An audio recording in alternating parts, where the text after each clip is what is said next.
தென்மேற்கு வங்கக்கடலில் மையம் கொண்டுள்ள ஆழ்ந்த காற்றழுத்த தாழ்வு பகுதி புயலாக உருவாக வாய்ப்பில்லை என இந்திய வானிலை ஆய்வு மையம் தகவல் தெரிவித்திருக்கிறது. வட தமிழ்நாட்டை ஒட்டிய பகுதியில் காற்றழுத்த தாழ்வு பகுதியாகவே கரையை கடக்க வாய்ப்புள்ளதாக வானிலை ஆய்வு மையம் கணித்திருக்கிறது. புதுச்சேரியில் அதிகளவில் கனமழை கொட்டி தீர்த்த நிலையில் இந்திரா காந்தி சதுக்கம் சாலையில் மழை வெள்ளம் குளம் போல் தேங்கி நின்றது. நகரின் முக்கிய பகுதி என்பதால் அவ்வழியே செல்லும் வாகன ஓட்டிகள் கடும் அவதிக்குள்ளாகினர். புதுச்சேரியில் 24 மணி நேரத்தில் 25 சென்டிமீட்டர் அளவுக்கு அதிகனமழை பதிவாகி இருப்பதாக சென்னை வானிலை ஆய்வு மையம் தெரிவித்துள்ளது. குறிப்பாக நகர பகுதியில் மட்டும் 21 சென்டிமீட்டர் அளவுக்கு மழை பதிவாகியுள்ளதாக தெரிவிக்கப்பட்டுள்ளது. திருவண்ணாமலை சாத்தனூர் அணையிலிருந்து வினாடிக்கு 15,000 கண்ணாடி வீதம் நீர் திறக்கப்பட்டு வருகிறது. தொடர்மழை காரணமாக அணையிலிருந்து திறக்கப்படும் நீரின் அளவு அதிகரிக்கப்படுவதால் தென்பெண்ணை ஆற்றங்கரையோர மக்கள் பாதுகாப்பாக இருக்குமாறு வெள்ள அபாய எச்சரிக்கை விடுக்கப்பட்டுள்ளது. தேனி மாவட்டம் சோத்துப்பாறை அணை முழு கொள்ளளவை எட்டியதால் தண்ணீர் நிரம்பி வழிகிறது. அணையின் நீர்மட்டமான 126 அடியை எட்டி இருப்பதால் அணைக்கு வரும் நீர் அப்படியே நிரம்பி வழியும் காட்சிகளை கண்டு விவசாயிகள் மகிழ்ச்சி அடைந்துள்ளனர்.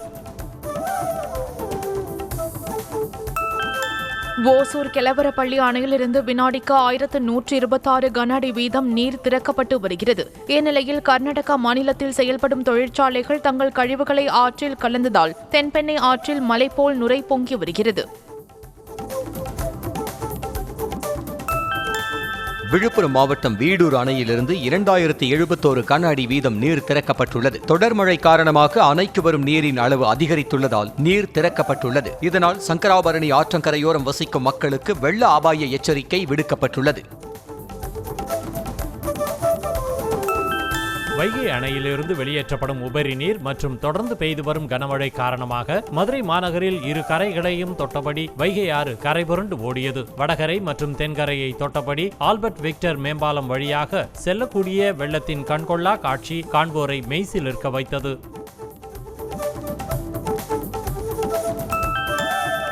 திருவள்ளூர் மாவட்டத்தில் நீர்பிடிப்பு பகுதிகளில் பெய்யும் கனமழை காரணமாக அம்மாவட்டத்தில் உள்ள ஏரிகள் மற்றும் குளங்கள் வேகமாக நிரம்பி வருகின்றன. பூண்டி சத்தியமூர்த்தி நீர்த்தேக்கத்தின் நீர்மட்டம் அதிகரித்து வரும் நிலையில் ஏரியிலிருந்து கொசஸ்தலை ஆற்றில் நீர் திறக்கப்படுவதால் தாமரைப்பாக்கம் அணைக்கட்டு பகுதியில் வெள்ளப்பெருக்கு ஏற்பட்டுள்ளது.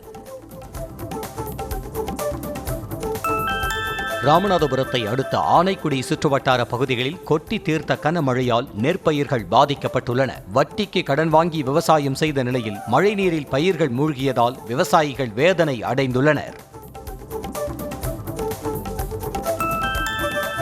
தொடர் கனமழையால் மயிலாடுதுறை நேரடி கொள்முதல் நிலையங்களில் தேங்கியுள்ள நெல் மூட்டைகள் மழை நீரில் நனைந்து வீணாகும் நிலைக்கு தள்ளப்பட்டுள்ளன. பெரும்பாலான நெல் மூட்டைகள் தற்போதே முளைக்க தொடங்கிவிட்டதால் விவசாயிகள் செய்வதறியாது திகைத்து வருகின்றனர். நாகப்பட்டினம் மாவட்டத்தில் இடைவிடாது பெய்த கனமழை காரணமாக பல்வேறு பகுதிகளிலும் நெற்பயிர்கள் மழை நீரில் மூழ்கின. கடன் வாங்கி செலவு செய்த நிலையில் பயிர்கள் அனைத்தும் நீரில் மூழ்கி அழுகும் நிலை ஏற்பட்டுள்ளதாக வேதனை தெரிவித்துள்ளனர். வடகிழக்கு பருவமழை தீவிரமடைந்து வரும் சூழலில் சென்னை மாநகராட்சி அலுவலகத்தில் அமைக்கப்பட்டுள்ள கட்டுப்பாட்டு அறையில் துணை முதலமைச்சர் உதயநிதி ஸ்டாலின் ஆய்வு மேற்கொண்டார். அங்கு அதிகாரிகளை அழைத்து முன்னெச்சரிக்கை நடவடிக்கைகள் குறித்தும் அவர் கேட்டறிந்தார். வடகிழக்கு பருவமழை முன்னேற்பாடுகள் தொடர்பாக அண்ணா அறிவாலயத்தில் துணை முதலமைச்சர் உதயநிதி முன்னிலையில் ஆலோசனை நடைபெற்றது. சென்னை, ஆவடி, தாம்பரம் மாநகராட்சி மேயர்கள், துணை மேயர்கள், மாவட்ட செயலாளர்கள், கவுன்சிலர்கள் ஆகியோர் பங்கேற்றனர். கனமழையால் பெரிதும் பாதிப்பை சந்தித்துள்ள தஞ்சை மாவட்டம் காட்டூர் நெல் கொள்முதல் நிலையத்தில் இபிஎஸ் ஆய்வு மேற்கொண்டார். அப்போது சேதமடைந்த நெல்மணிகளை கையில் அள்ளி காண்பித்த விவசாயிகள் தாங்கள் படும் துயரத்தை தழுதழுக்க விவரித்தனர். நெல் கொள்முதல் தொடர்பாக அரசு தவறான தகவல்களை கூறுவதாக எதிர்க்கட்சித் தலைவர் எடப்பாடி பழனிசாமி குற்றம் சாட்டியுள்ளார். 2000 மூட்டைகளை கொள்முதல் செய்வதாக கூறிவிட்டு வெறும் 900 மூட்டைகளைத்தான் கொள்முதல் செய்வதாக புகார் தெரிவித்தார். அதிமுக ஆட்சியில் 600 முதல் 700 மூட்டைகள் தான் கொள்முதல் செய்யப்பட்டதாக அமைச்சர் MRK பன்னீர்செல்வம் எடப்பாடி பழனிசாமிக்கு பதிலடி தந்திருக்கிறார். திமுக ஆட்சியில் நாள் ஒன்றுக்கு 1000 மூட்டைகள் நெல் கொள்முதல் செய்ய முதலமைச்சர் உத்தரவிட்டிருப்பதாகவும் அவர் விளக்கம் அளித்துள்ளார். நெல் கொள்முதல் விவகாரத்தில் எதிர்க்கட்சித் தலைவர் EPS அரசியல் செய்வதாக அமைச்சர் ரகுபதி குற்றம் சாட்டியுள்ளார். நெல் கொள்முதலில் பாதிப்பு இருந்தால் அரசே முழு பொறுப்பேற்கும் என ஏற்கனவே கூறிவிட்டதாகவும் அமைச்சர் ரகுபதி விளக்கமளித்துள்ளார். தொடர் மழையால் டெல்டா மாவட்டங்களில் சேதமடைந்த பயிர்களை கணக்கிட்டு இழப்பீடு வழங்க அரசு நடவடிக்கை எடுக்க வேண்டும் என பாமக தலைவர் அன்புமணி வலியுறுத்தியுள்ளார். அதேபோல் கொள்முதல் நிலையங்களில் தேங்கியுள்ள நெல்லையும் விரைந்து கொள்முதல் செய்ய வேண்டும் என அரசுக்கு அவர் கோரிக்கை விடுத்துள்ளார். பருவமழையில் கவனத்தை செலுத்தாமல் அரசு தீபாவளி சாராய விற்பனையில் கவனத்தை செலுத்தியதாக நயினார் நாகேந்திரன் கண்டனம் தெரிவித்துள்ளார். மதுவை சிறிதும் தொய்வின்றி விற்பனை செய்து கொண்டிருக்கும் திமுக அரசுதான் நாடு போற்றும் நல்லாட்சிக்கான இலக்கணமா எனவும் அவர் கேள்வி எழுப்பியுள்ளார். மத்திய அரசு ஏற்படுத்திய காலதாமதத்தால் தான் நெல் மூட்டைகள் தேக்கமடைந்துள்ளதாக அமைச்சர் சக்கரபாணி விளக்கம் அளித்துள்ளார். தஞ்சை மாவட்டத்தை பொறுத்தவரையில் 299 நெல் கொள்முதல் நிலையங்கள் திறக்கப்பட்டு 1,06,000 மெட்ரிக் டன் நெல் கொள்முதல் செய்யப்பட்டுள்ளதாக தெரிவித்தார். செம்பரம்பாக்கம் ஏரியில் இருந்து வினாடிக்கு 500 கன அடி உபரி நீர் திறக்கப்படும் நிலையில் அங்கு ஆய்வு மேற்கொண்ட செல்வ பெருந்தகை நீர் திறப்பு குறித்து தனக்கு தெரிவிக்கவில்லை என அதிகாரிகளை கடிந்து கொண்டார். நீங்களே மக்கள் பிரதிநிதியாகிவிட்டால் பிறகு அரசாங்கம் எதற்கு எனவும் அவர் கேள்வி எழுப்பினார். திருவள்ளூர் மாவட்டம் ஆவடி ஜோதி நகரில் உள்ள குடியிருப்புகளை வெள்ளம் சூழ்ந்து நின்றதால் மக்கள் சிரமத்திற்கு உள்ளாகினர். 500க்கும் மேற்பட்ட வீடுகளை வெள்ளம் சூழ்ந்ததால் மக்கள் வீடுகளை விட்டு வெளியேற முடியாமல் தவித்தனர். தருமபுரி மாவட்டத்தில் கொட்டி தீர்த்த கனமழையால் சாலைகளில் வெள்ளப்பெருக்கு ஏற்பட்டுள்ளது. அதிலும் இலக்கியம்பட்டியில் தாழ்வான பகுதிகளில் உள்ள வீடுகளுக்குள் வெள்ளம் புகுந்துள்ளதால் மக்கள் வெளியே செல்ல முடியாமல் பெரும் சிரமத்திற்கு ஆளாகியுள்ளனர். சென்னையை அடுத்த கூடுவாஞ்சேரியில் உள்ள ஏரி நிரம்பி வழிவதன் காரணமாக அருகில் இருக்கும் குடியிருப்புகளை வெள்ளம் சூழ்ந்தது. இதுகுறித்து தகவல் அறிந்ததும் வெள்ள பாதிப்புகளை ஆய்வு செய்ய வந்த ஆட்சியர் ஸ்னேகாவிடம் அப்பகுதியைச் சேர்ந்தவர்கள் முற்றுகையிட்டதால் பரபரப்பு ஏற்பட்டது. உடன் பிறப்பே வா என்ற தலைப்பில் சட்டமன்ற தொகுதி நிர்வாகிகளை முதலமைச்சர் மு.க.ஸ்டாலின் காணொலி வாயிலாக சந்தித்து பேசினார். செய்யாறு மற்றும் உளுந்தூர்பேட்டை தொகுதி நிர்வாகிகளை தனித்தனியாக சந்தித்து தேர்தல் பணிகள் குறித்து ஆலோசனை மேற்கொண்டார். அமைச்சர் துரைமுருகனுக்கு எதிரான சொத்து குவிப்பு வழக்கை வேலூர் நீதிமன்றத்திலிருந்து சென்னை சிறப்பு நீதிமன்றத்திற்கு மாற்றியது ஏன் என்பது குறித்து விளக்கம் அளிக்க காவல்துறைக்கு சென்னை உயர்நீதிமன்றம் உத்தரவிட்டுள்ளது. வழக்கு விசாரணையின் போது சென்னை சிறப்பு நீதிமன்ற விசாரணைக்கு உச்சநீதிமன்றம் தடை விதித்துள்ளதாக துரைமுருகன் தரப்பில் தெரிவிக்கப்பட்டது. கடந்த ஜூலை மாதம் நடத்தப்பட்ட TNPSC குரூப் 4 தேர்வு முடிவுகள் வெளியிடப்பட்டுள்ளன. BAO, தட்டச்சர் போன்ற 4662 காலி பணியிடங்களுக்கு நடத்தப்பட்ட தேர்வை 11,48,000 பேர் எழுதியிருந்தனர். இளையராஜா இசையை வணிக ரீதியாக பயன்படுத்தி ஈட்டிய வருமானம் தொடர்பான விவரங்களை சோனி நிறுவனம் சென்னை உயர்நீதிமன்றத்தில் தாக்கல் செய்தது. இது தொடர்பான வழக்கு விசாரணைக்கு வந்தபோது டியூட் திரைப்படத்தில் கூட தமது 2 பாடல்களை படக்குழு பயன்படுத்தியிருப்பதாக இளையராஜா தரப்பில் நீதிபதியிடம் முறையீடு செய்யப்பட்டது.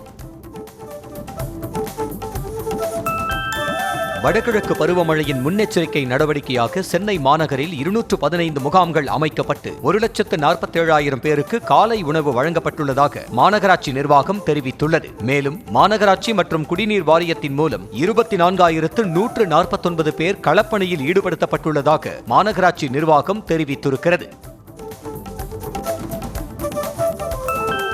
தஞ்சாவூர் மாவட்டத்தில் உள்ள நெல் கொள்முதல் நிலையங்களில் அமைச்சர்கள் சக்கரபாணி, கோவிசெழியன் ஆகியோர் ஆய்வு செய்தனர். தஞ்சை மாவட்டம் பிள்ளையார்பட்டி, மாரியம்மன் கோவில், அருண்மொழிப்பேட்டை ஆகிய பகுதிகளில் அமைச்சர்கள் ஆய்வு மேற்கொண்டு நிலைமையை சரி செய்வது தொடர்பாக ஆலோசித்தனர். கடலூர் மாவட்டம் கொள்ளஞ்சாவடி அருகே வீடு இடிந்து உயிரிழந்தவர்களின் குடும்பத்தினரை நேரில் சந்தித்து அமைச்சர் எம்.ஆர்.கே. பன்னீர்செல்வம் ஆறுதல் கூறினார். கனமழை காரணமாக ஓட்டு வீட்டின் சுவர் இடிந்து விழுந்ததில் ஆண்டார் முள்ளிப்பள்ளம் கிராமத்தை சேர்ந்த 60 வயதான யசோதா மற்றும் 40 வயதான அவரது மகள் ஜெயா ஆகியோர் உயிரிழந்தனர். கடலூர் மாவட்டம் குள்ளஞ்சாவடி அருகே மழையால் சுவர் இடிந்து விழுந்து தாய் மகள் உயிரிழந்த சம்பவத்திற்கு பாமக தலைவர் அன்புமணி இரங்கல் தெரிவித்துள்ளார். ஆண்டார் முள்ளிப்பள்ளம் கிராமத்தைச் சேர்ந்த யசோதை, அவரது மகள் ஜெயா பலியான நிலையில் அவர்களின் குடும்பத்திற்கு தலா 25 லட்சம் ரூபாய் இழப்பீடும் அரசு வேலையும் வழங்க வேண்டுமென வலியுறுத்தியுள்ளார். தூத்துக்குடி மாவட்டம் ஏரலில் பெய்த கனமழையின் காரணமாக சேதமடைந்த தாமிரபரணி ஆற்றுப்பாலம் தற்காலிகமாக சரி செய்யப்பட்டு மீண்டும் வாகனங்கள் செல்ல அனுமதிக்கப்பட்டுள்ளது. கடந்த 2 மாதங்களுக்கு முன்பு ஏரலில் உள்ள தாமிரபரணி ஆற்றுப்பாலம் 7 கோடி ரூபாய் செலவில் சீரமைக்கப்பட்ட நிலையில் மீண்டும் தற்போது பெய்த மழை காரணமாக சேதமடைந்தது. ராணிப்பேட்டை மாவட்டம் வாலாஜாபேட்டை பகுதிகளில் வெளுத்து வாங்கிய கனமழையின் காரணமாக சாலையில் பெருக்கெடுத்து ஓடும் இடுப்பளவு தண்ணீரில் சடலத்தை தோளில் சுமந்தபடி உறவினர்கள் சுடுகாட்டிற்கு எடுத்துச் செல்லும் வீடியோ வெளியாகியது. மழைக்காலங்களில் இதுபோன்ற நிலை நீடிப்பதால் சாலையில் தரைப்பாலம் கட்ட நடவடிக்கை எடுக்க வேண்டும் என அப்பகுதி மக்கள் கோரிக்கை விடுத்தனர். ராணிப்பேட்டை மாவட்டம் வாலாஜாபேட்டை பச்சையம்மன் கோவிலில் மழைநீர் சூழ்ந்ததால் பக்தர்கள் சிரமம் அடைந்தனர். பச்சையம்மன் கோவில் முகப்பு பகுதியிலிருந்து மூலூர் அம்மன் கருவறை வரை சுமார் 100 மீட்டர் தூரத்திற்கு வெள்ளம் சூழ்ந்தது. மேலும் மழைநீருடன் கலந்த கழிவுநீரில் கோவில் பணியாளர்கள், பூசாரிகள் உள்ளிட்டோர் நடந்து செல்லும் நிலை ஏற்பட்டது.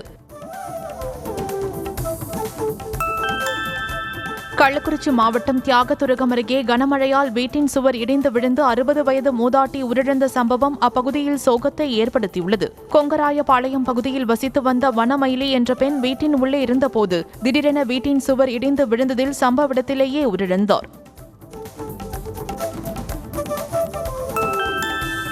தங்கம் விலை ஒரே நாளில் சவரனுக்கு 3680 ரூபாய் குறைந்ததால் நடுத்தர வர்க்கத்தினர் சற்று நிம்மதியடைந்தனர். விலை குறைந்ததன்படி சென்னையில் 1 சவரன் ஆபரண தங்கம் 92,320 ரூபாய்க்கு விற்பனையாகிறது. கிராமுக்கு 460 ரூபாய் வரை குறைந்து 1 கிராம் தங்கம் 11,540 ரூபாய்க்கு விற்பனையாகிறது. குடியரசுத் தலைவர் திரௌபதி முர்மு கருப்பு உடையுடன் இருமுடி கட்டி சென்று சபரிமலையில் ஐயப்பனை தரிசித்து வழிபாடு செய்தார். முர்மு மட்டுமல்லாது அவருடன் சென்ற பாதுகாப்பு அதிகாரிகளும் இருமுடி கட்டி சென்று தேங்காய் உடைத்து ஐயப்பனை தரிசித்தனர். பஞ்சாப் நேஷனல் வங்கியில் 13,000 கோடி ரூபாய் மோசடி செய்துவிட்டு வெளிநாட்டுக்கு தப்பி சென்ற வைர வியாபாரி மெகுல் சோக்சி அடைக்கப்பட உள்ள மும்பை ஆதார் ரோடு சிறையின் அறை குறித்த படங்கள் வெளியாகியுள்ளன. தம்மை இந்தியாவுக்கு நாடு கடத்தக்கூடாது என பெல்ஜியம் நீதிமன்றத்தில் சோக்சி தாக்கல் செய்த மனு டிஸ்மிஸ் செய்யப்பட்டதைத் தொடர்ந்து அவரை இந்தியாவுக்கு கொண்டுவரும் நடவடிக்கை தீவிரப்படுத்தப்பட்டுள்ளது.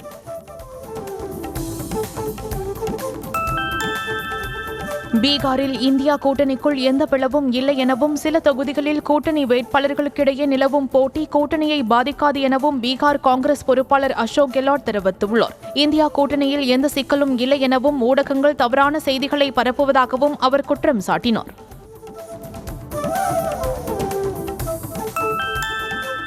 பீகார் சட்டப்பேரவை தேர்தலில் 30க்கும் மேற்பட்ட அதிருப்தி வேட்பாளர்களால் என்டிஏ மற்றும் இந்தியா கூட்டணிக்கு பெரும் தலைவலி ஏற்பட்டுள்ளது. இவர்களுக்கு சொந்த கட்சியில் தேர்தல் டிக்கெட் கிடைக்கவில்லை என்பதால் பிரசாந்த் கிஷோரின் ஜன்சுராஜ் உள்ளிட்ட சிறு கட்சிகளில் சேர்ந்து என்டிஏ மற்றும் இந்தியா கூட்டணி வேட்பாளர்களுக்கு எதிராக போட்டியிடுகின்றனர். வேறு சிலர் சுயேட்சைகளாகவும் நிற்கின்றனர். இந்திய கிரிக்கெட் அணியின் தலைமை பயிற்சியாளராக இருக்கும் கௌதம் கம்பீர் மத துவேஷத்தின் அடிப்படையில் வீரர்களிடம் பாரபட்சம் காட்டுவதாக காங்கிரஸ் கட்சி தரப்பில் குற்றம் சாட்டப்பட்டுள்ளது. உள்நாட்டு போட்டிகளில் தொடர்ந்து திறமையாக ஆடிவரும் சர்பராஸ் கானை அவர் முஸ்லிம் என்பதால் கௌதம் கம்பீர் இந்தியா ஏ அணியில் சேர்க்கவில்லை என காங்கிரஸ் குற்றம் சாட்டியுள்ளது.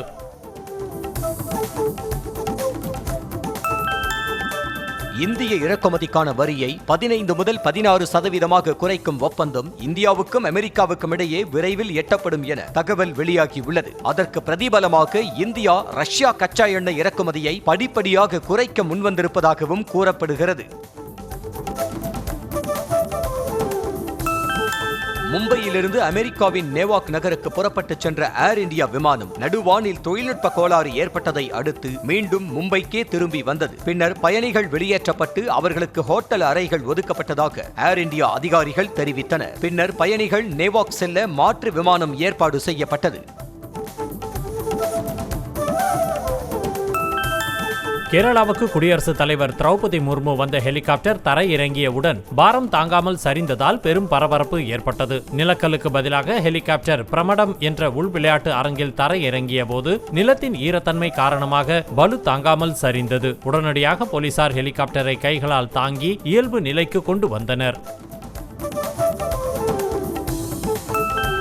மகனை கொன்றதாக பஞ்சாப் முன்னாள் டிஜிபி மற்றும் அவரது மனைவி கைதான நிலையில் கொலைக்கான காரணங்கள் வெளியாகியுள்ளன. முன்னாள் டிஜிபி முகமது முஸ்தபாவின் மகன் அகில் அக்தர் இறப்பதற்கு முன்னர் வெளியிட்டுள்ள வீடியோவில் தமது மனைவிக்கும் தந்தைக்கும் இடையே தகாத உறவு இருந்ததாகவும் அதை தாம் கண்டுபிடித்ததால் தம்மை கொல்ல திட்டமிடுவதாகவும் குற்றம் சாட்டியுள்ளார். உத்தரப்பிரதேசம் மற்றும் மத்திய பிரதேசத்தில் பட்டியலின மக்களுக்கு இழைக்கப்பட்ட சாதி கொடுமை அதிர்ச்சியை ஏற்படுத்தியுள்ளது. லக்னோவில் உள்ள கோவில் அருகே சிறுநீர் கழித்தார் என்பதற்காக 60 வயது பட்டியலின நபரை அந்த இடத்தில் நாவால் நக்க வைத்த வன்கொடுமை அரங்கேறியுள்ளது. மத்திய பிரதேசத்தின் பிந்த் மாவட்டத்தில் 25 வயதான பட்டியலின நபரை சிறுநீரை குடிக்க வைத்த சம்பவம் நடந்துள்ளது. கர்நாடக முதல்வர் சித்தராமையா தமது அரசியல் வாழ்வின் இறுதி கட்டத்தில் இருப்பதாக கூறி அவரது மகன் யதீந்திரா பரபரப்பை ஏற்படுத்தியுள்ளார். அரசியல் வாழ்வுக்கு விடை கொடுக்கும் நேரம் வந்துவிட்டதால் சித்தராமையா முதல்வர் பதவியிலிருந்து விலகி மாநில அமைச்சர் சதீஷ் ஜர்கிஷோலி போன்றவர்களை அவர் அந்த பதவிக்கு கொண்டு வர வேண்டும் எனவும் யதீந்திரா கூறியுள்ளார். பீகாரில் ஆட்சிக்கு வந்தால் ஜீவிகா சிஎம் எனப்படும் சமூக பெண் பணியாளர்களுக்கு நிரந்தர வேலையுடன் மாதாந்திர ஊதியமாக 30,000 ரூபாய் வழங்கப்படும் என ஆர்ஜேடி தலைவர் தேஜஸ்வி யாதவ் தேர்தல் வாக்குறுதி அளித்துள்ளார். இவர்கள் அரசு நிறுவனங்களில் சமூக சமையற்கூடங்களை நடத்தும் பெண் பணியாளர்கள் ஆவர். கோவை மாவட்டம் ஆனைமலை அருகே மழைநீர் சேகரிப்பு தொட்டியில் மூழ்கி வடமாநில தொழிலாளியின் 3 வயது சிறுமி உயிரிழந்தார். கோட்டூர் இந்திரா நகரில் மட்டை மில்லில் வேலை பார்த்து வரும் மத்திய பிரதேசத்தை சேர்ந்த சதீஷ் கோல் என்பவரது மகள் இரவில் விளையாடிக் கொண்டிருந்த போது மழைநீர் சேகரிப்பு தொட்டியில் விழுந்துள்ளார். போலி பாஸ்போர்ட் மூலமா அபுதாபிக்கு தப்பிச் செல்ல முயன்ற பங்களாதேஷ் நாட்டு இளைஞரை போலீசார் கைது செய்தனர். உத்தம்குமார் என்ற அந்த இளைஞர் கடந்த 10 ஆண்டுகளாக மேற்கு வங்காளத்தில் சட்டவிரோதமாக தங்கியிருந்த நிலையில் உத்தம் ராவ் என்ற பெயரில் போலி பாஸ்போர்ட் மூலம் அபுதாபி செல்ல இருந்ததை குடியுரிமை அதிகாரிகள் கண்டுபிடித்தனர். ஈரோடு மாவட்டம் லக்காபுரம் அருகே 15 வயது சிறுமியை பாலியல் வன்கொடுமை செய்து குழந்தை பிறப்பதற்கு காரணமாக இருந்த நபருக்கு 2 பிரிவுகளின் கீழ் தலா 20 ஆண்டுகளும் மற்றொரு பிரிவில் 1 ஆண்டும் சிறை தண்டனை விதித்து மகிழா நீதிமன்றம் தீர்ப்பளித்தது. பள்ளி விடுமுறையில் கால்நடை மேய்த்துக் கொண்டிருந்த சிறுமியை சாமிநாதன் என்பவன் பலமுறை மிரட்டி பாலியல் வன்கொடுமை செய்துள்ளான். சென்னை ஈஞ்சம்பாக்கத்தில் கடன் தொல்லை காரணமாக மனைவி மற்றும் 2 மகன்களை கொன்று குடும்பத் தலைவரும் தற்கொலை செய்து கொண்டார். தாமோதர குப்தா என்பவர் தனது மகன்கள் ரித்விக் ஹர்ஷத், திக்வித் அர்ஷத் ஆகியோரின் முகத்தை பிளாஸ்டிக் கவரால் மூடி மூச்சு திணற வைத்து கொலை செய்தார். பின்னர் மனைவியின் கழுத்தை அறுத்துவிட்டு தனது கழுத்தையும் அறுத்து கொண்டதாக கூறப்படுகிறது. விழுப்புரம் மாவட்டம் திருவெண்ணெய்நல்லூர் அருகே சாலை வசதி செய்து தர வலியுறுத்தி கிராம மக்கள் சாலை மறியலில் ஈடுபட்டனர். சின்னசவலை கிராமத்தில் பல்வேறு பகுதிகளில் முறையான சாலை வசதி இல்லாத நிலையில் அரசு அதிகாரிகளிடம் மனு அளித்தும் எந்த நடவடிக்கையும் எடுக்கப்படவில்லை என கிராம மக்கள் புகார் தெரிவித்தனர். கன்னியாகுமரி மாவட்டம் படந்தாலு மூடு பகுதியில் உள்ள தனியார் கல்லூரி வாகனம் நிறுத்தும் இடத்தில் பேருந்திற்குள்ளேயே ஓட்டுநர் இறந்து கிடந்த சம்பவம் குறித்து போலீசார் விசாரணை நடத்தி வருகின்றனர். நாகர்கோவிலைச் சேர்ந்த தானுப்பிள்ளை என்பவர் நீண்ட நேரமாக பேருந்தை எடுக்காததால் அருகில் இருந்த ஓட்டுநர்கள் வந்து பார்த்தபோது இறந்த நிலையில் கிடந்தார். மதுரை பழங்காநத்தத்தில் மாநகராட்சி அலுவலக கட்டடத்தின் மேற்கூரை பூச்சி பெயர்ந்து விழுந்தது. மாநகராட்சியின் 3 வார்டுகளுக்கான கணினி வரி வசூல் மையம் மற்றும் சுகாதார ஆய்வாளர் அலுவலகம் அந்த கட்டடத்தில் செயல்பட்டு வந்த நிலையில் மழையின் காரணமாக மேற்கூரை பூச்சி பெயர்ந்து விழுந்ததாக கூறப்படுகிறது.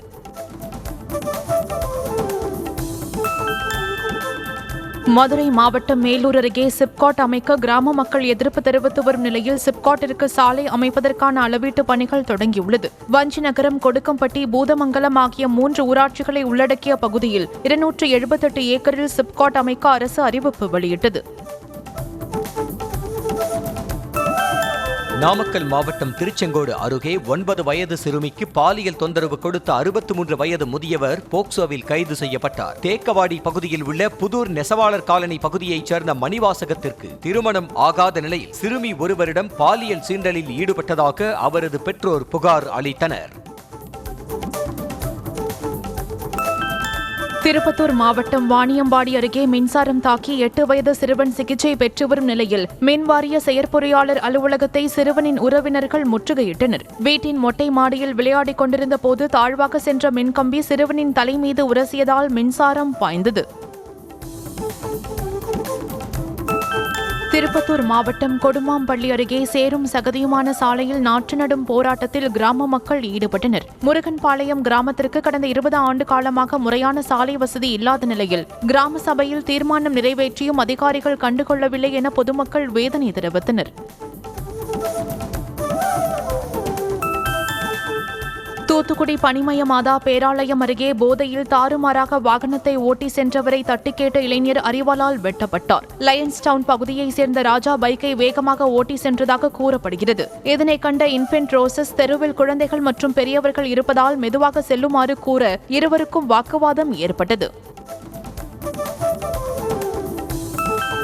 திருவள்ளூர் அருகே இடி மின்னல் காரணமாக ரயில்வே சிக்னலில் கோளாறு ஏற்பட்டதால் நிறுத்தப்பட்ட புறநகர் ரயிலில் பிரசவ வலியால் துடித்த கர்ப்பிணியை ரயில்வே போலீசார் மீட்டனர். சோளிங்கர் பகுதியைச் சேர்ந்த நிறைமாத கர்ப்பிணியான ஸ்ரீபிரியாவிற்கு பிரசவ வலி ஏற்பட்டதால் ரயில்வே உதவி எண் 139க்கு தகவல் அளிக்கப்பட்டு மருத்துவமனைக்கு அழைத்துச் செல்லப்பட்டார்.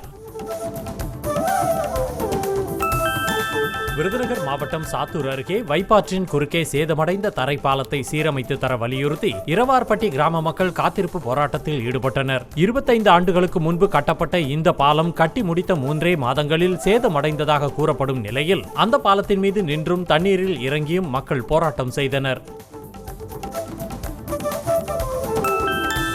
கோவை மாவட்டம் அன்னூரில் குடியிருப்புகளை வெள்ளம் சூழ்ந்துள்ளதால் வீடுகளை விட்டு வெளியேற முடியாமல் மக்கள் தவித்து வருகின்றனர். தொடர்ந்து பெய்து வரும் கனமழை காரணமாக தாழ்வான பகுதிகளில் உள்ள வீடுகளை மழைநீர் சூழ்ந்துள்ளது. முறையான மழைநீர் வடிகால் வசதி இல்லாததால் மழைநீர் வெளியேற வழி இல்லை என கூறப்படுகிறது.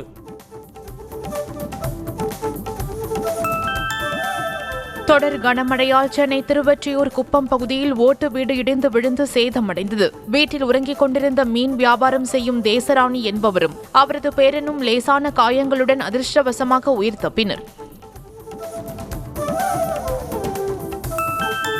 தொடர் மழை காரணமாக சேலம் மாவட்டம் ஏற்காட்டில் ஏற்பட்ட காட்டாற்று வெள்ளத்தால் 7 கிராமங்களுக்கு போக்குவரத்து துண்டிக்கப்பட்டது. ஏற்காட்டில் இருந்து 10 கிலோமீட்டர் தொலைவில் உள்ள வெள்ளக்கடை பஞ்சாயத்துக்கு உட்பட்ட கிளியூர் கிராமத்தில் நெடுஞ்சாலை அருகே உள்ள பாலத்தை காட்டாற்று வெள்ளம் மூழ்கடித்து செல்கிறது. தமிழகத்தில் வடகிழக்கு பருவமழை தீவிரமடைந்திருக்கும் நிலையில் நீலகிரி மாவட்டத்தில் பல்வேறு இடங்களில் காற்றுடன் கூடிய கனமழை பெய்ததால் சுற்றுலா தலங்கள் ஒரு நாள் மட்டும் மூடப்பட்டன. நீலகிரி மாவட்ட வன அலுவலரின் உத்தரவின்படி ஃபைஸ் அண்ட் ஃபாரஸ்ட், 8வது மைல் ட்ரீ பார்க், தொட்டப்பட்டா உள்ளிட்ட சுற்றுலா தலங்கள் மூடப்பட்டன. நீலகிரி மாவட்டம் கோத்தகிரி பகுதியில் வெளுத்து வாங்கிய கனமழை காரணமாக காவிலோரை பகுதியில் உள்ள ஆற்றில் வெள்ளப்பெருக்கு ஏற்பட்டது. விளைநிலங்களுக்குள் தண்ணீர் புகுந்ததால் அங்கு பயிரிடப்பட்டிருந்த கேரட், பூண்ட், புரோக்கோலி போன்ற காய்கறிகள் நீரில் மூழ்கி சேதமடைந்தன. தொடர்ந்து பெய்து வரும் கனமழை காரணமாக நாமக்கல் மாவட்டம் கொல்லிமலை பகுதியில் உள்ள ஆகாய கங்கை அருவியில் குளிக்க சுற்றுலா பயணிகளுக்கு தடை விதிக்கப்பட்டுள்ளது. வெள்ளப்பெருக்கு ஏற்பட்டுள்ளதால் ஆகாய கங்கை அருவிக்கு யாரும் செல்ல வேண்டாம் என வனத்துறை எச்சரித்துள்ளது. வேலூர் மாவட்டம் பள்ளிக்கொண்டா அருகே சென்னை பெங்களூரு தேசிய நெடுஞ்சாலையின் சர்வீஸ் சாலை முழுவதும் வெள்ளம் புகுந்து தண்ணீர் காடாக காட்சியளிக்கிறது. பெரிய ஏரியின் நீர் ஆதாரமாக உள்ள பேயாற்றில் வெள்ளப்பெருக்கு ஏற்பட்டுள்ள நிலையில் ஏரிக்கு செல்லும் கால்வாய் குறுகியதால் சர்வீஸ் சாலையில் தண்ணீர் புகுந்தது.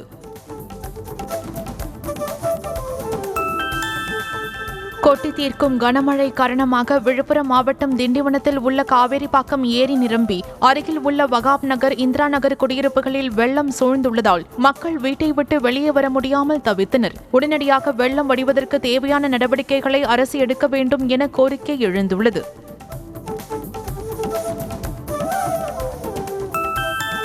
தொடர் கனமழை காரணமாக காஞ்சிபுரம் அரசு மருத்துவமனை அருகே உள்ள அம்மா உணவகத்தின் மேற்கூரை இடிந்து விழுந்தது. தினம்தோறும் நூற்றுக்கணக்கான மருத்துவ பயனாளிகள் உணவறிந்து வந்த நிலையில் என்ன செய்வது என்று தெரியாமல் அம்மா உணவக ஊழியர்கள் திகைத்துள்ளனர். கொட்டி தீர்க்கும் கனமழை காரணமாக விழுப்புரம் மாவட்டம் திண்டிவனத்தில் உள்ள காவேரிப்பாக்கம் ஏரி நிரம்பி அருகில் உள்ள வகாப் நகர், இந்திரா நகர் குடியிருப்புகளில் வெள்ளம் சூழ்ந்துள்ளதால் மக்கள் வீட்டை விட்டு வெளியே வர முடியாமல் தவித்தனர். உடனடியாக வெள்ளம் வடிவதற்கு தேவையான நடவடிக்கைகளை அரசு எடுக்க வேண்டும் என கோரிக்கை எழுந்துள்ளது. விழுப்புரம் மாவட்டம் மரக்காணம் அருகே கனமழையால் வீடு இடிந்து விழுந்ததில் மூதாட்டி உயிரிழந்தார். ஆலத்தூர் கிராமத்தை சேர்ந்த மூதாட்டி பச்சையம்மாள் பழைய ஓட்டு வீட்டில் தனியாக வசித்து வந்தார். இந்நிலையில் மூதாட்டியின் வீடு மற்றும் பக்கத்து வீடான சம்பந்தம் என்பவரின் வீடும் திடீரென இடிந்து விழுந்தது. திருப்பூர் மாவட்டம் உடுமலை அருகே திருமூர்த்தி மலையில் உள்ள பஞ்சலிங்க அருவியில் கடும் வெள்ளப்பெருக்கு ஏற்பட்டுள்ளது. மலையடிவாரத்தில் உள்ள அமனலிங்கேஸ்வரர் கோவிலை இரண்டாவது முறையாக காட்டாற்று வெள்ளம் சூழ்ந்ததால் உடனடியாக வெள்ள அபாய எச்சரிக்கை விடுக்கப்பட்டு கோவிலிலிருந்து பக்தர்கள் வெளியேற்றப்பட்டனர். சென்னையில் கொட்டி தீர்த்த கனமழையின் காரணமாக தாழ்வான சாலைகளில் மழைநீர் தேங்கியதால் மக்கள் சிரமத்திற்கு ஆளாகினர். சீனிவாசபுரம் பகுதியில் தெரு சாலைகளில் கழிவு நீருடன் மழைநீர் கலந்து தேங்கியுள்ளது. இதனால் அப்பகுதி மக்கள் மற்றும் வாகன ஓட்டிகள் கடும் அவதிக்குள்ளாகினர். சென்னை பட்டினப்பாக்கம் சீனிவாசபுரம் கடல் நீரிலிருந்து வெள்ளை நிறத்தில் நுரைகள் கடற்கரையில் ஒதுங்கியதால் மீனவர்கள் அச்சமடைந்தனர். கூவம், பக்கிங்ஹாம், அடையாறு ஆறுகள் வழியாக நச்சுத்தன்மை வாய்ந்த கழிவுகள் கடலில் நேரடியாக கலக்கப்படுவதால் வெண்நுரைகள் கரை ஒதுங்கி திட்டுத்திட்டாக கடற்கரையில் படிந்து வருவதாக மீனவர்கள் தெரிவிக்கின்றனர். கடலூர் மாவட்டம் வேப்பூர் அருகே உள்ள ஸ்ரீ ஆண்டவர் செல்லியம்மன் கோவில் கோபுரம் கனமழை காரணமாக கலசத்துடன் இடிந்து விழுந்தது. அப்போது ஆட்கள் நடமாட்டம் இல்லாததால் அசம்பாவிதம் தவிர்க்கப்பட்டது. இந்து சமய அறநிலையத்துறையின் கட்டுப்பாட்டின் கீழ் உள்ள இக்கோவில் சுமார் 100 ஆண்டுகள் பழமை வாய்ந்தது என கூறப்படுகிறது. ஆந்திர மாநிலம் திருப்பதியில் கடந்த 2 நாட்களாக பெய்யும் தொடர் மழை காரணமாக மால்வாடி, குண்டா, கபில தீர்த்தம் அருவிகளில் வெள்ளம் ஆர்ப்பரித்து கொட்டுகிறது. பிரகாசம், நெல்லூர் மற்றும் திருப்பதி மாவட்டங்களில் கனமழை முதல் மிக கனமழைக்கான எச்சரிக்கை விடுக்கப்பட்டுள்ளதால் அருவிகளில் கொட்டும் நீரின் அளவு மேலும் அதிகரிக்கலாம் என கணிக்கப்பட்டுள்ளது. ஆப்கானிஸ்தான், பாகிஸ்தான் எல்லையில் சமீபத்தில் நடந்த இருதரப்பு மோதல்களின் பின்னணியில் இந்தியாவின் கை உள்ளது என்ற பாகிஸ்தானின் விஷம பேச்சு அடிப்படை ஆதாரமற்றது என ஆப்கானின் தாலிபான் அரசு மறுத்துள்ளது. ஆப்கான் தனது நாட்டை வேறு எந்த நாட்டிற்கு எதிரான செயல்களுக்கும் பயன்படுத்தாது எனவும் ஆப்கான் அரசு தெரிவித்துள்ளது. காபூலில் உள்ள தனது தூதரக அலுவலகத்தை முழு அந்தஸ்து உள்ள தூதரகமாக உயர்த்தி இந்தியா அறிவிப்பு வெளியிட்டுள்ளது. சமீபத்தில் இந்தியாவுக்கு வந்த ஆப்கன் வெளியுறவு அமைச்சர் அமீர்கான் முத்தகியுடன் நடந்த பேச்சுவார்த்தையின் பலனாக ஆப்கனில் உள்ள இந்திய தூதரக அலுவலகத்திற்கு முழு தூதரக அந்தஸ்து அளிக்கப்பட்டுள்ளது. இந்தியா, ஆஸ்திரேலியா அணிகளுக்கு இடையிலான 2வது ஒருநாள் போட்டி வியாழக்கிழமை நடைபெறுகிறது. அடிலைட் மைதானத்தில் நடைபெற்ற போட்டிகளில் கடந்த 17 ஆண்டுகளாக இந்திய அணி தோல்வியை தழுவாத நிலையில் அந்த சாதனையை தக்க வைத்துக் கொள்ளுமா என்ற எதிர்பார்ப்பு ரசிகர்கள் மனதில் எழுந்துள்ளது. ஆஸ்திரேலியா அணிக்கு எதிரான தொடரில் காயம் காரணமாக இடம்பெறாத ஹர்திக் பாண்டியா தென்னாப்பிரிக்கா அணிக்கு எதிரான ஒருநாள் T20 தொடரில் விளையாட உள்ளதாக தகவல் வெளியாகியுள்ளது. பெங்களூருவில் உள்ள மையத்தில் 4 வாரங்கள் தங்கி இந்த தொடருக்காக உடற்தகுதியை பெறுவார் என்று சொல்லப்படுகிறது. சர்வதேச கிரிக்கெட்டில் முதல் முறையாக வங்கதேசம் அணி விளையாடிய போட்டி சமனில் முடிந்திருக்கிறது. மேற்கிந்திய தீவுகள் அணிக்கு எதிரான 2வது ஒருநாள் போட்டியில் இரு அணிகளும் தலா 213 ரன்கள் எடுத்திருந்தன. இதுவரை 814 சர்வதேச போட்டிகளில் விளையாடியிருக்கும் நிலையில் ஒரு முறை கூட சமனில் முடிந்ததில்லை. ஒலிம்பிக்கில் தங்கப்பதக்கம் வென்று நாட்டுக்கு பெருமை சேர்த்த நீரஜ் சோப்ராவுக்கு இந்திய ராணுவத்தில் கௌரவ லெப்டினன்ட் கர்னல் பதவி வழங்கப்பட்டது. டெல்லியில் நடைபெற்ற இந்த நிகழ்ச்சியில் பாதுகாப்புத்துறை அமைச்சர் ராஜ்நாத் சிங் மற்றும் ராணுவ தளபதி உபேந்திர திவேதி ஆகியோர் கலந்து கொண்டனர். டியூடு திரைப்படம் உலகளவில் 100 கோடி வசூலை நெருங்குவதால் படக்குழு மகிழ்ச்சி அடைந்திருக்கிறது. அறிமுக இயக்குனர் கீர்த்தீஸ்வரன் இயக்கத்தில் பிரதீப் ரங்கநாதன், மமிதா ஆகியோர் நடித்திருந்த இப்படம் தீபாவளி ரிலீஸாக 17ஆம் தேதி வெளியானது. இந்நிலையில் வெளியான 5 நாட்களில் 95 கோடி ரூபாய் வசூலித்திருக்கிறது. த்ருவ் விக்ரம் நடிப்பில் வெளியான பைசன் திரைப்படம் 5 நாட்களில் உலகளவில் 35 கோடி ரூபாய் வசூலித்திருப்பதாக அறிவிக்கப்பட்டுள்ளது. மாரி செல்வராஜ் இயக்கத்தில் வெளியான இப்படம் விமர்சன ரீதியாக மக்களிடம் நல்ல வரவேற்பை பெற்று வருகிறது. இதனால் வரும் நாட்களில் வசூல் மேலும் அதிகரிக்கும் என சொல்லப்படுகிறது. ராஷ்மிகா மந்தனா நடித்திருக்கும் தம்மா திரைப்படம் முதல் நாளில் இந்தியாவில் மட்டும் சுமார் 25 கோடிக்கு மேல் வசூலித்திருப்பதாக தகவல் வெளியாகியுள்ளது. இதன் மூலம் ஸ்ரீ 2க்கு பிறகு மடோக்கின் ஹாரர் காமெடி யூனிவர்ஸில் 2வது பெரிய தொடக்கத்தை பெற்ற படமாக தம்மா சாதனை படைத்திருக்கிறது.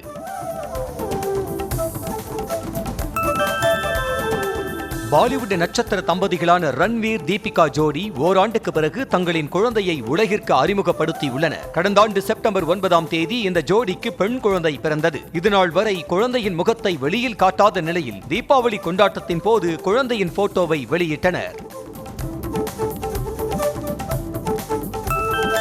ஹவுஸ் ஆஃப் டிராகன் வெப் சீரிஸின் 3வது சீசனுக்கான படப்பிடிப்பு நிறைவடைந்ததாக தகவல் வெளியாகியுள்ளது. 2026ஆம் ஆண்டு கோடை காலத்தில் இந்த சீசனை வெளியிட தயாரிப்பு நிறுவனம் திட்டமிட்டுள்ளது. இந்த சீசனின் தொடக்கமே அதிரடி போர் காட்சிகளுடன் இருக்கும் என்ற சுவாரஸ்ய தகவல் வெளியாகியுள்ளது.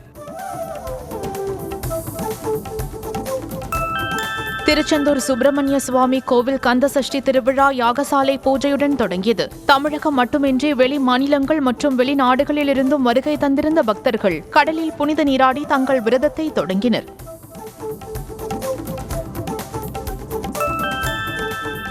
திருத்தணி முருகன் கோவிலில் கந்தசஷ்டி விழா கோலாகலமாக தொடங்கியது. முருகப்பெருமானின் 5ஆம் படை வீடான திருத்தணி முருகன் கோவிலில் கந்தசஷ்டி விழா தொடக்கத்தை முன்னிட்டு அதிகாலை மூலவருக்கு சிறப்பு பூஜைகள் செய்யப்பட்டு சிறப்பு அலங்காரம் செய்யப்பட்டது. இதில் திரளான பக்தர்கள் கலந்து கொண்டு விரதத்தை தொடங்கினர். 90களில் டாடா நிறுவனத்தின் சூப்பர் எஸ்யூவியாக இந்திய சாலைகளில் வலம் வந்த டாடா சியாராவின் நவீன அவதாரத்தை டாடா நிறுவனம் இந்த மாதம் அறிமுகப்படுத்துகிறது. இந்த ஆண்டு ஜனவரியில் பாரத் மொபிலிட்டி குளோபல் எக்ஸ்போவில் காட்சிப்படுத்தப்பட்ட இந்த மாடல் தற்போதைய காலகட்டத்திற்கு ஏற்ற மாடலாக உருவெடுத்துள்ளது.